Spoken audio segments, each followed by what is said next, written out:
cleaning our heart first from ourselves, from myself. Take action. Polish our soul. Let the light reach others. Then that's the time our light's gonna start reaching others.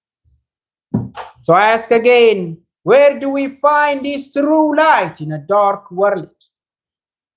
In a dark world. Not the light that fades with trend. Light that fades with trend, no. Not that glow of fame or a wealth, but the light that stays when we are alone. Light that can stay when we are alone, when we need it to, when we are tested too. When you are tested, inflicted with challenge and so, that light is still there that can keep us strong. When we are broken, we need that light too. Brothers and sisters, we began with a question. Where do we find true light in a dark world? Where do we find?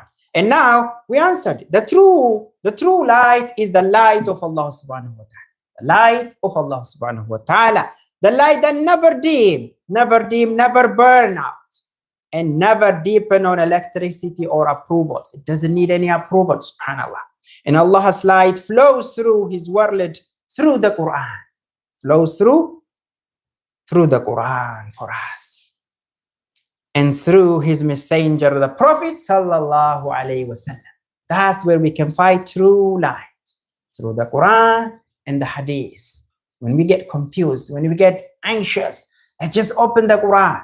Let's open the Hadith and see how they treat themselves through that. Subhanallah. Every ideology, every trend, and every influencer eventually burn out. They burn out, subhanallah. Even right, good job or whatever, they say, oh, I may burn out. Let me take some vacation.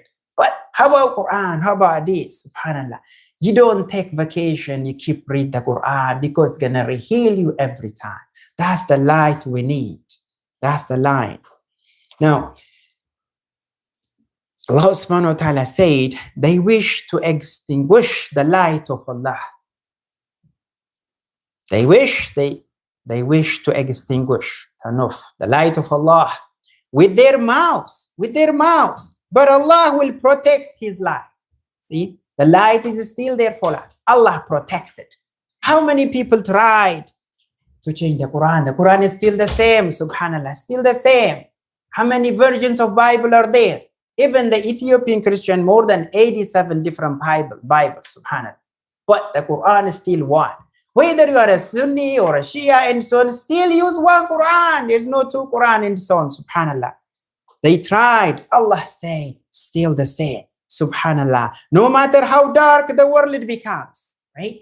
It is much darker these days. But no matter how it becomes darker, the Quran will stay always shine.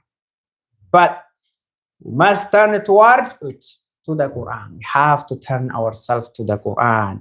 If our room is darker, we don't curse the darkness, do we? Do we curse the darkness? Why you become dark and so on? No, we don't curse it. We turn the light on. That's how we turn our light. Our heart is darker. Let's not curse. Our salat may be broken. Our dua and answer. Let's not curse it. Let's ask Allah subhanahu wa ta'ala, turn ourselves to the Quran and the Hadith, so that way we can feel the light. We can feel the true happiness. Let's reflect on, don't just recite the Quran. We have the Quran in many ways these days, right? Transliteration, you have the translation and so on in different language. We have no reason, subhanallah. Even one verse a day, deeply understood, can change our direction. One verse, subhanallah. So let's make a sujood that can recharge our point. And every time when we put our head on the ground, we are closer to the source of the light. We are closer to Allah subhanahu wa ta'ala who gives us the light. If what we watch or listen adds to the darkness, what we should do? If it adds to the darkness, let's cut it off, subhanallah. Let's cut it off. Let's avoid those notifications. Let's protect our heart. Yes. In so many ways, this coming and it's going to try to darken our heart. So let's cut those. And the Prophet ﷺ said, the best of you are those who bring benefit to others. Read the Quran and teach. Yes, teach yourself. teach your kids, teach your family, teach others too, subhanallah. That's where we can start changing and spreading the light. If our heart is darker, how can we teach others? How can we protect the religion of Islam? How can we speak? We can't. So, no world of obsessed with filters, but the unfiltered truths in the society drowned in opinions. Be the voice of the Quran clarity. When others lose faith in humanity, renew your faith, renew our faith in Allah subhanahu wa ta'ala mercy. And the world doesn't need perfect Muslim. It doesn't need perfect Muslim. It needs luminous Muslim, subhanallah. That's what we